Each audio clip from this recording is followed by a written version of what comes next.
Hello, beloveds. Welcome to the Amanda Collins podcast. It's my honor to help you awaken to joy, be your greatest self, and live a life you love. I'm Amanda Collins. Each week, I'll share tips, practices, and rituals to help you feel the storehouse of joy inside.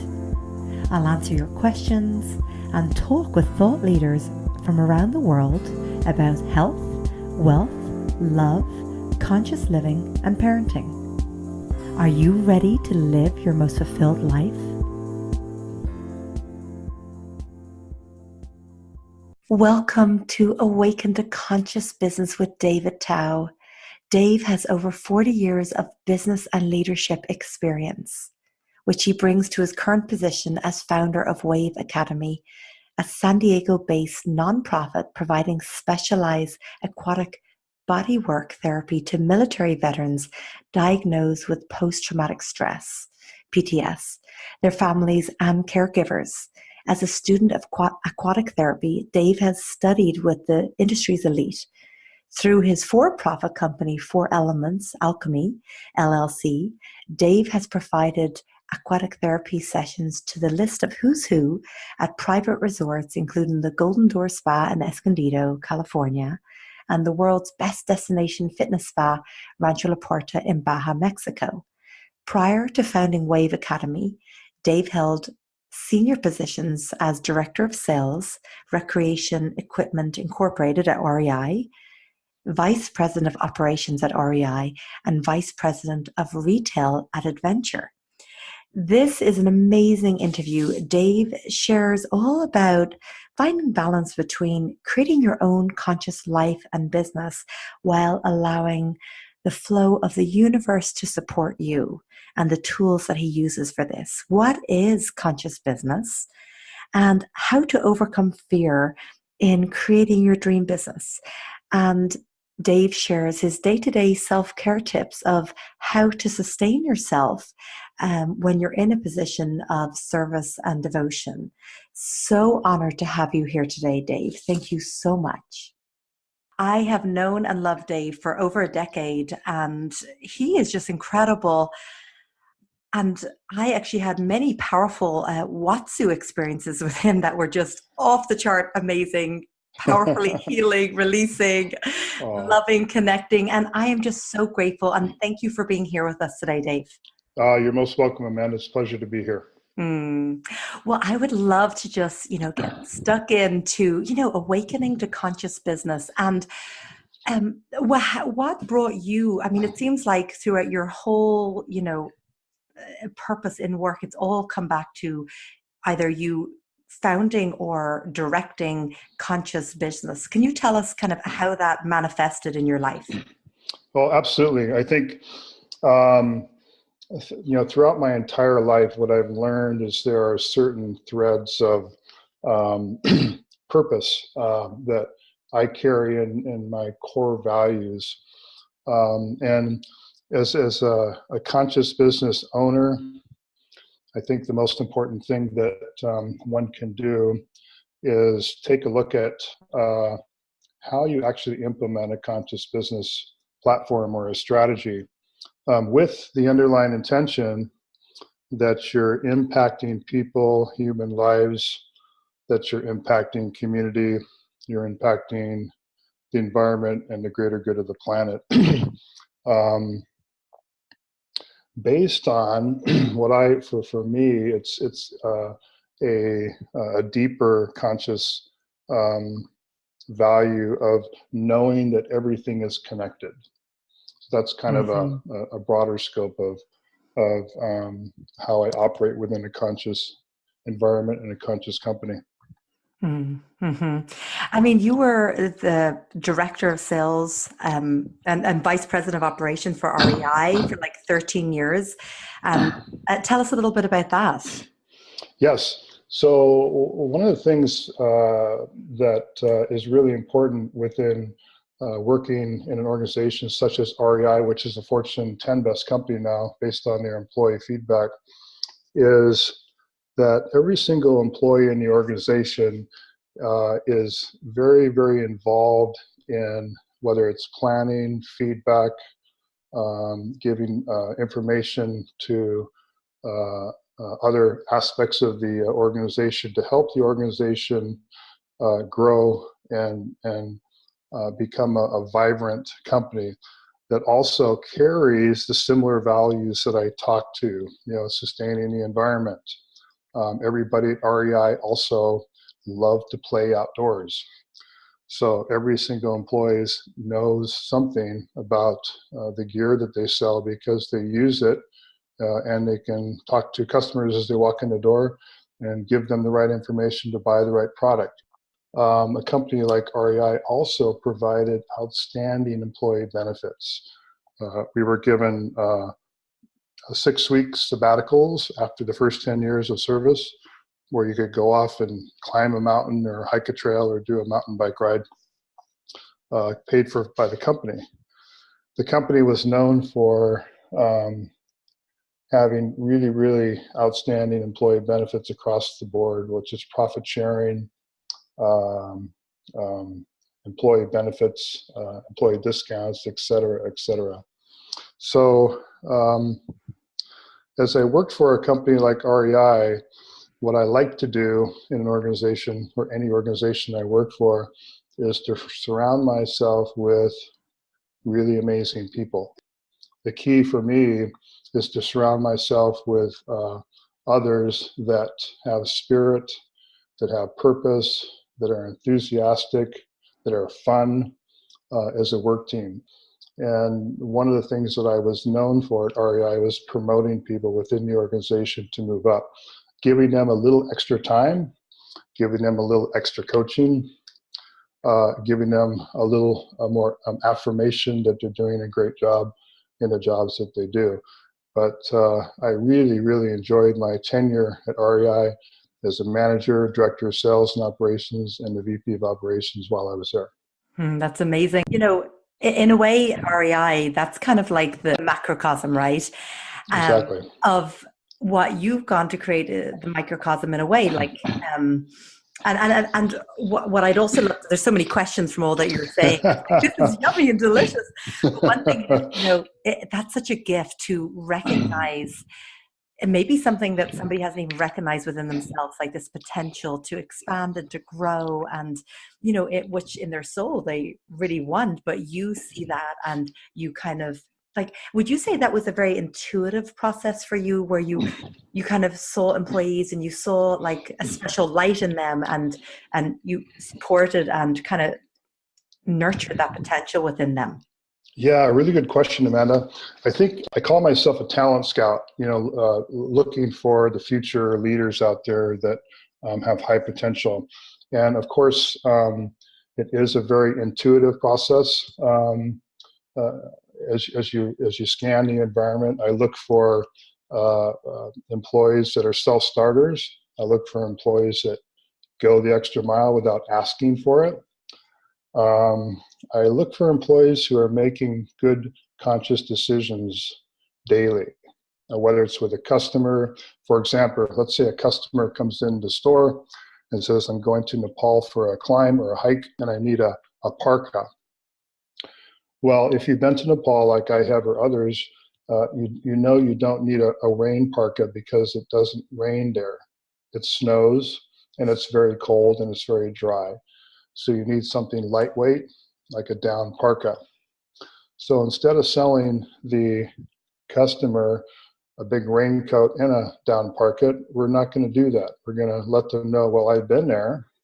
I know the conditions, and you certainly don't want to bring in these 2 jackets. You just want this jacket.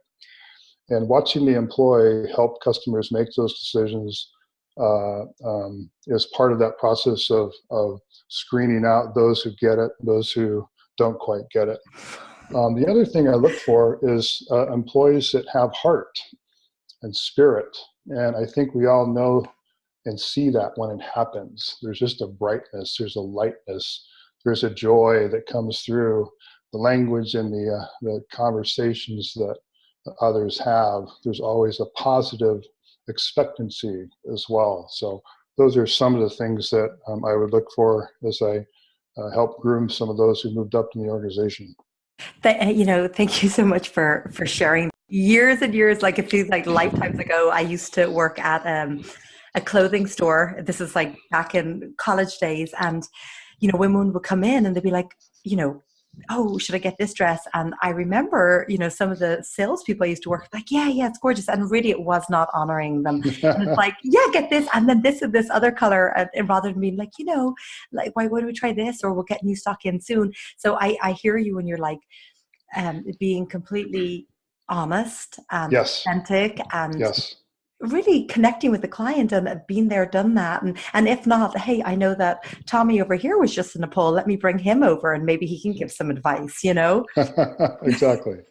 That's so beautiful. I love that. And um, so having conscious business is like, it's all about who you surround yourself with. And I completely agree. And so that kind of brings along to the founder. You created the Wave Academy. Can you tell us a little bit more about what that's all about? Absolutely. After leaving the corporate environment, I had an opportunity to hire a professional life coach to get clear on what I wanted to do the second half of my life. And in the process, we went through a process of inquiry, which is like putting the question out to the universe and waiting for the response to come. And what happened was I was guided to move into the physical therapy domain, and I stumbled upon a not well-known therapy called water shiatsu, watsu. I had the experience myself. It was life-changing. I went on to take a few classes to see if this was something that would resonate with me, and of course it did. And within the next couple of years, as you know, I created a very powerful environment to facilitate these sessions. And at the time, I implemented, again, a conscious environment. What would the environment look like? Oh my goodness. And well, do I remember that Yes, sacred space that you created with the crystals and the sacred water and the Kuan Yin, and oh, it and the was plants and magical. yes, the whole environment. And of course, I was intuitively guided to find a certain individual to come in and feng shui my house, which was Amanda. Woo! And that, of course, having done that, again, my experience with that was again shifted the energy to the like energy that was bringing you through the house into the backyard, into the pool, into the garden, to begin this experience called water shiatsu. So within several months, I was completely busy, working 6 days a week. And one day, one of my clients brought her son into the pool. He had just returned from Iraq. He was 23 years old, and he was, for a better sake of words, he was a mess. He was very, very doped up and drugged up on several medications, very despondent, severe PTSD. And his mother said, "Can you help me?" And I said, "Sure, let's get him in the water and let me see what I can do." Well, within about 6 weeks, this individual completely transformed. He came back into his body. He began to feel again. He began to move himself off of the medications, and he woke up. Oh my And goodness. I, yeah, and I'm just and getting chills and tears just rolling down my face because even as you say, life changing, I remember the experience I had with you like a decade ago in that pool. And I yeah, felt like I was numb before I got in there. And the release, I mean, it truly, I'm still grateful to thank this you, day. So thank I, you. I get it to on a deep level what you're sharing here. Yeah. So immediately, my intuition and in a divine moment, the inspiration came through that if this can happen to one PTSD soldier, what could we do with the rest of them? And within weeks and months, I created a very conscious business plan to form a nonprofit called Wave Academy that would be serving our young veterans coming back from war with PTSD. Um, and as I put the intention out there to form the company, I also put the intention that there would be a number of individuals who had the capacity to help fund the organization to get it started, which exactly happened that way. So today, 7 years later, we have an amazing organization in San Diego that serves over 150 veterans and caregivers every year.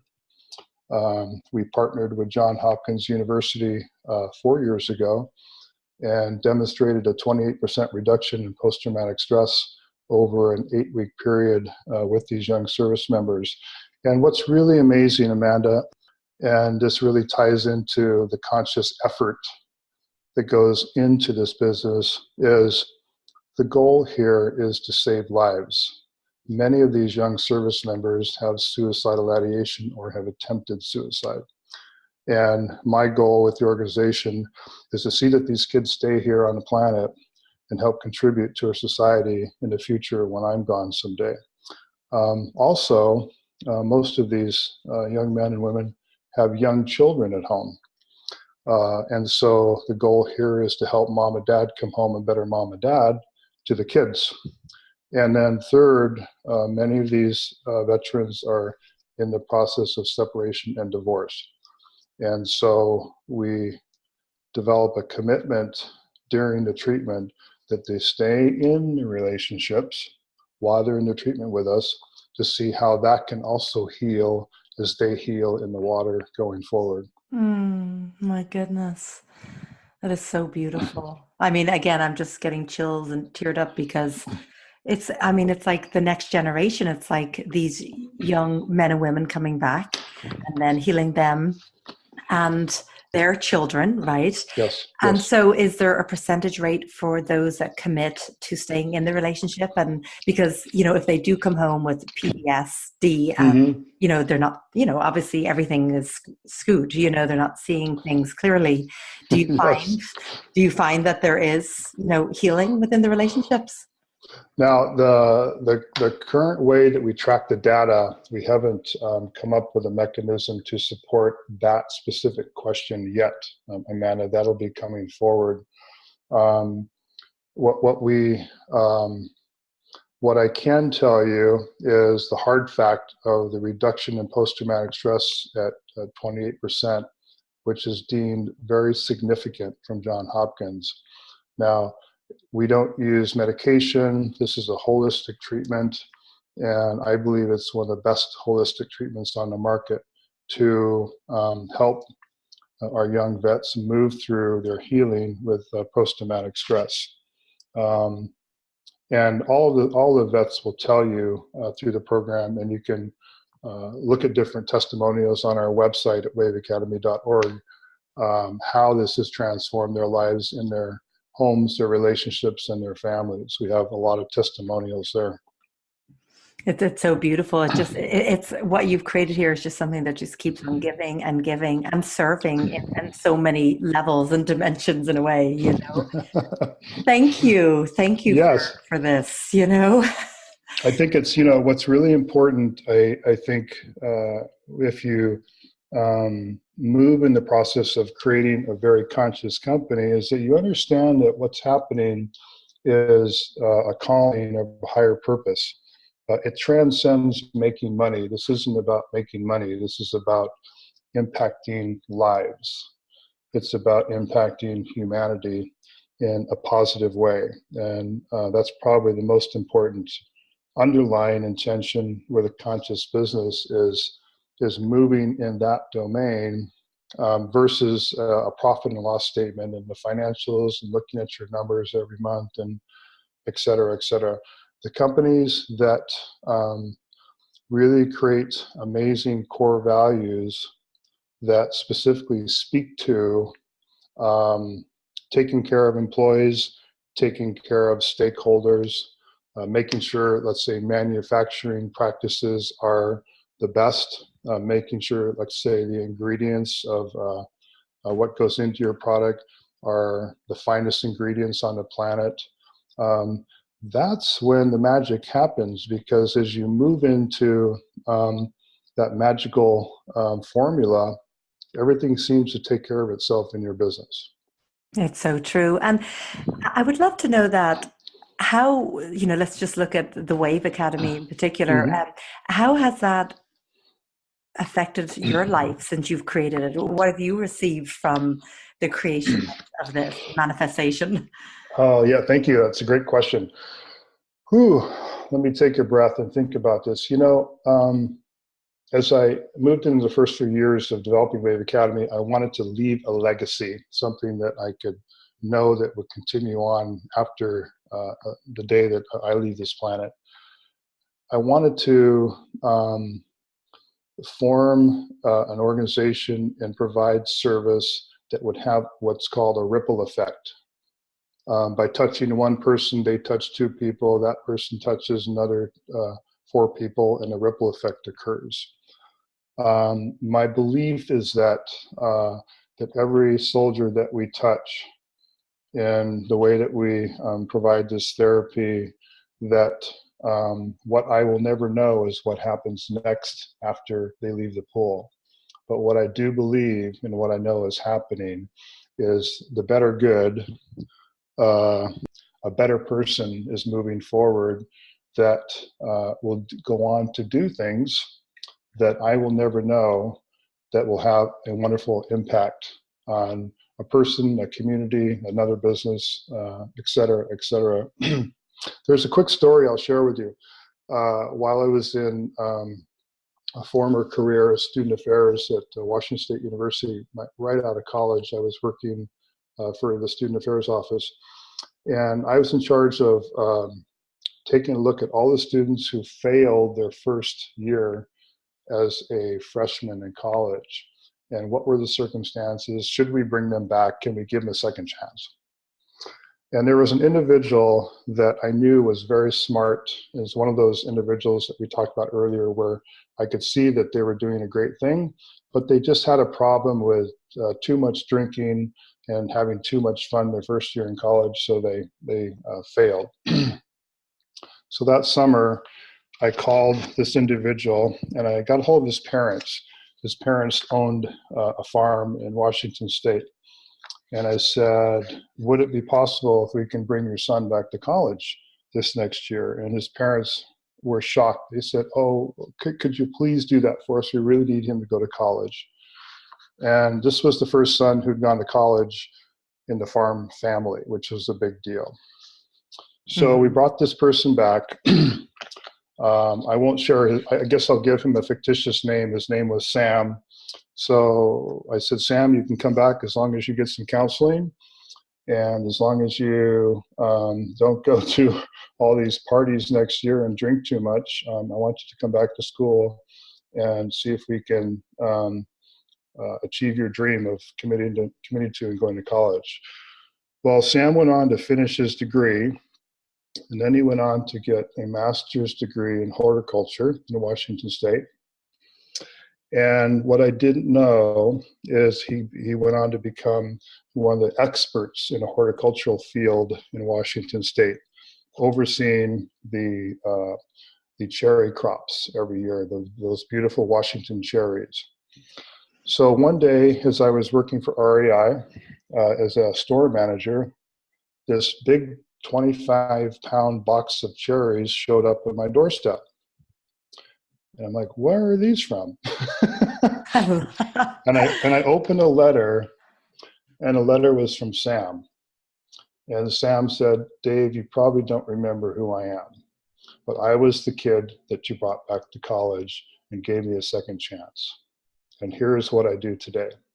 Mm-hmm. So that's one of those stories that as you invest in somebody and you give them some extra attention, you never know what the outcome is going to be. And that's an example of an outcome that just completely surprised me. So beautiful. It's so beautiful. And it seems like this is definitely, no matter where you are, what you're doing, this is a gift that you offer of just seeing the good and the potential and nurturing that and supporting that and almost putting the mirror up to be like, you can do this, you can be this, That's so yes. Beautiful. Thank you, because yes. That's so needed, because if you came from a family where nobody had been to college, then it was like, maybe he didn't have that support in that way because they didn't know how to do it. And there you came in as kind of like an angel for him, and so Yes. beautiful, changed his life forever. Yes. Yes. So do you believe that our work is in a way like our own medicine? Like it's what we need for our own evolution. Do you see that? I, I I intuitively know, Amanda, that deep down inside there's an engine that's working, and it's a physical engine, it's a spiritual engine, it's connected to the mind, and when we move forward in with purpose, and when we move forward connected to something greater than myself that's outside of me, and you align that and you add the values of unconditional love, for example, trust, acceptance, and you have this feeling and this attitude of knowing that you're here on the planet to contribute, to do good, to improve things for yourself, to have a great life, to have great relationships, and that's all possible. Anything is possible when you believe that you can do it. There's nothing in your way. Unless you see something in the way and you believe that, then there's something in the way. and it's worth shining a light on and looking. And I love that you are just sharing step by step, and you've done so much. And I think one question is, does fear come up for you when you're creating, like let's say you're creating the Wave Academy? Did doubt or fear, or should I be doing this? I mean, like, and what are some tools that if that does come up for you, that you kind of work through it?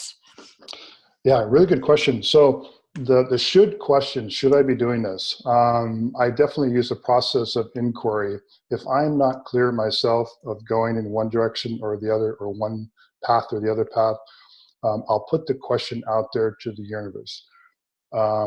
Which path am I taking in order to get from point A to point B? Show me the way, or let that become my reality. And generally within a few weeks, I get some good signals and signs of where that path will take me. As I move into that path, for me, it's just really important to, one, trust my intuition. I learned quite some time ago, Amanda, something really important about fear. In my college days, through my 20s, I was a high altitude mountain climber, and I was climbing a lot of the big peaks all around the world. And immediately you're faced with fear every single day. And if you choose not to have the ability to move through it, fear will immobilize you and stop you, and you'll never get through that. So I had some really important acronyms that someone gave me a long time ago. For me, false evidence appearing real is fear. Fear is a human-created condition. It's not real. When people realize that fear is only arising when one doesn't have an answer, or one compares something to an act that created fear in the past. So false evidence appearing real. So the first thing I do if fear comes up, and to answer your question, is that true? Is that are the underlying issues of my fear true or not true? And in most cases, I'll find that they're not true, yet they're lacking answers. So I need to find the answers to remove the fear. In the process of creating Wave Academy, as the idea and the inspiration came to me, there was no fear for the whole process. As long as I stayed on the path of helping others and knowing that this therapy would have a profound effect on a soldier who needed this help badly, and it would have a profound effect on their families. and the communities where they live. As long as I stayed on that track, everything manifested to support moving in that direction. What I'm hearing is basically, like fear comes up because it comes up for all of us. And in some ways, if something's really, really important and it just feels like this is going to help so many people, like, it's like, okay, the fear's there. And then it's like, okay, if the fear comes up, is this old patterns, old beliefs, or illusions that we've created? And it's just like being willing to go into that and finding your truth and deciphering between what really is just fear and illusions and what is your truth. Oh, yes. Very well said. Very well said. Yeah.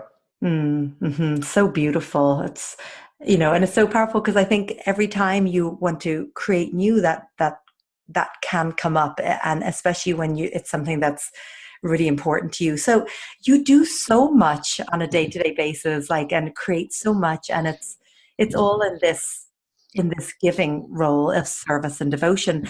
What are some things that you do to keep yourself in balance, keep yourself filled up in order to carry on giving to the capacity that you do? Oh, very good question. I think when you arrive at a space where your leadership has expanded to touch many lives and grow an organization, the first thing you learn, or others will teach you, or others will tell you, is to really get clear on what your self-care program is. What are the things that you do to maintain your energy and your sustainability. So self-care is an important part of my life, Amanda. Self-care means, what are the daily, weekly routines? What are the daily, weekly principles that I want to hear about the day in the life of Dave. Okay, self-care starts getting up around 6:15 in the morning, and yes, I do have a cup of coffee, and I will scan the daily news really quickly, and then my first appointment is to head off to the gym to begin some resistance training and some cardio. Part of what is really important when you're supporting many people and many lives is making sure that you keep yourself in really good health, and you sustain a good process of keeping yourself moving. I think there's a lot of research that says when you stop moving, everything else begins to stop too. Mm-hmm. So it's really important for me now to continue that process of moving. I usually have a social calendar of different people that I'll meet with during the week. I make it a habit of meeting with people who are high conscious people that are also creating amazing realities, people who inspire me. And then I also have meetings with people who are there because they've asked me to spend some time with them because they have a difficult situation to come through, which sustains me too in giving back in a different way. Mm-hmm.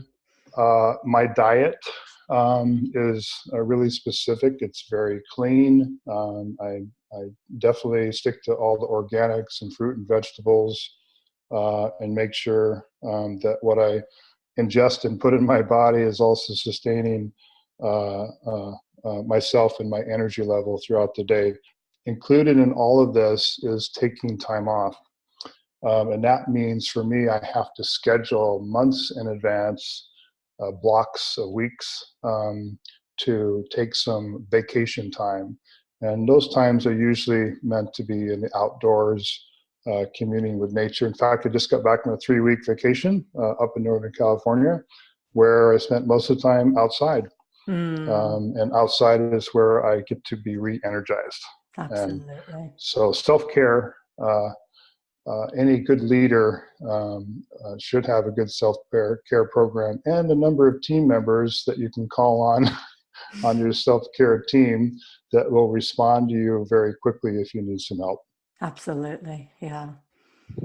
It's like your community, your tribe in a way. Yes. Mm-hmm. So what does a typical work week, how many hours is a typical work week for you, or days, or does it vary? It actually varies.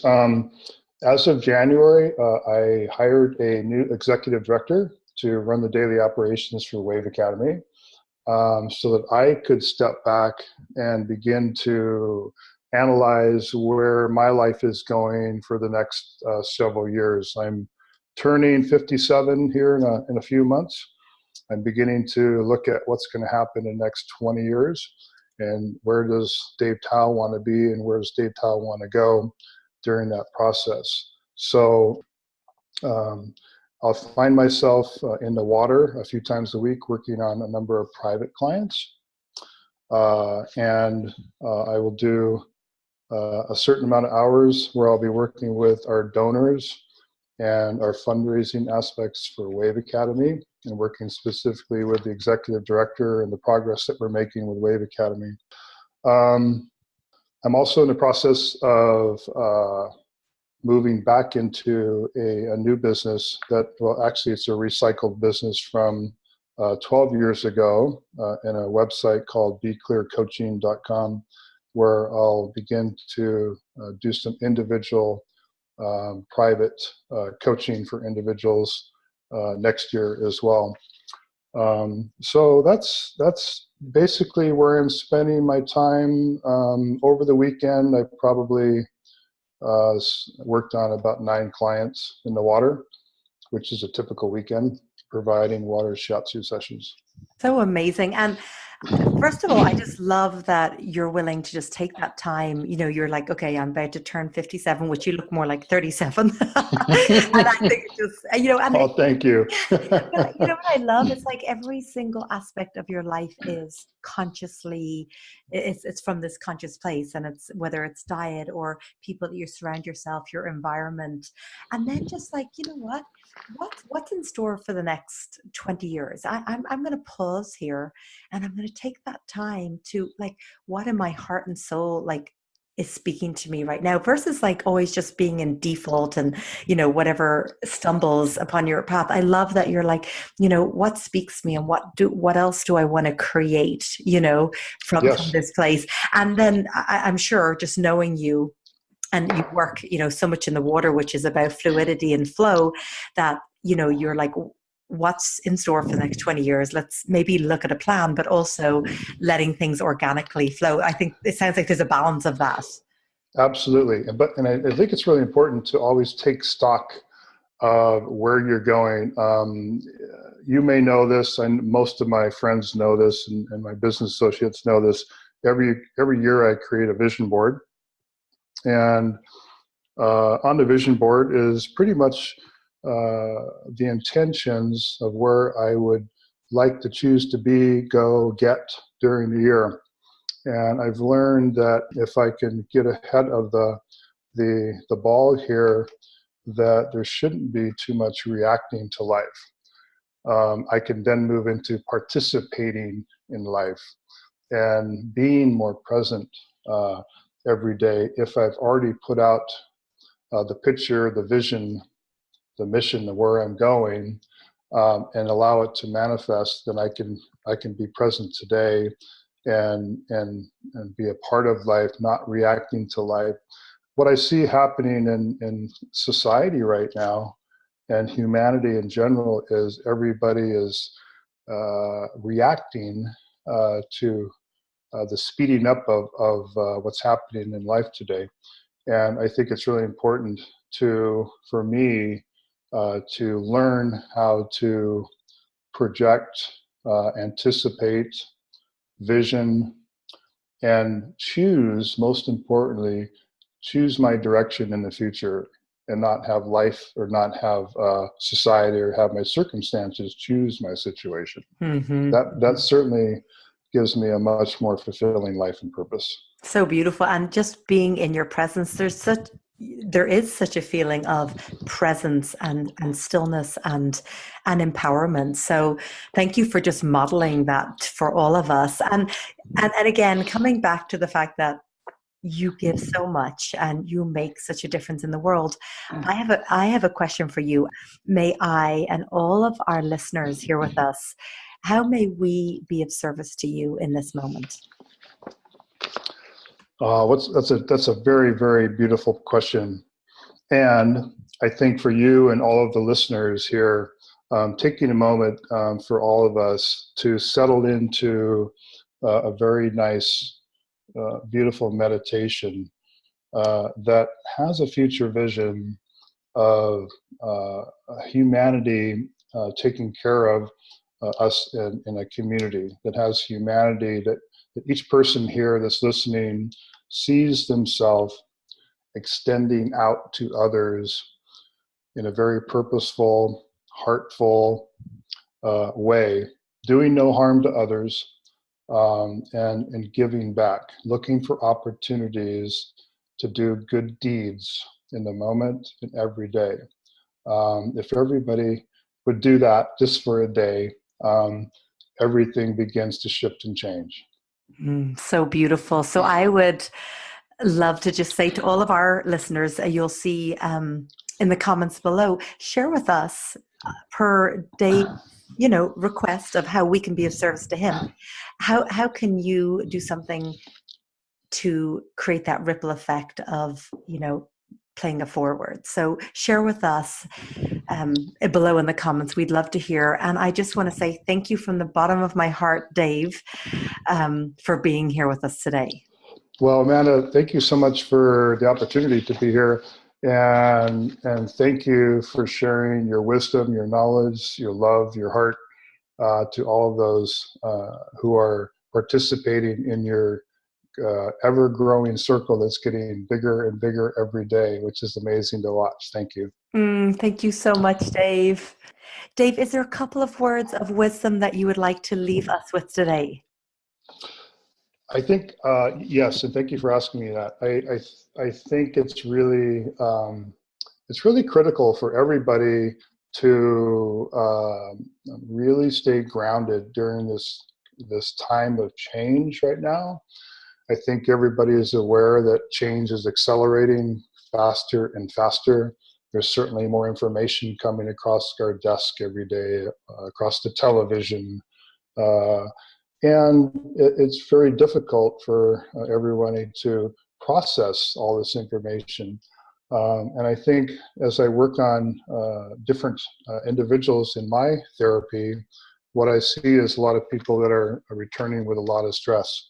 So I've given them a couple principles. First of all, turn the television off. Find good self-care mechanisms to stay grounded. Avoid conversations and talking to people who go into a negativity or a dark space, or let's say maybe avoid talking politics for the week. And remain positive, remain expectant that there is something greater and something good always coming to us, and to focus on that, to keep the focus on the positive. That is so beautiful. Thank you. You're welcome.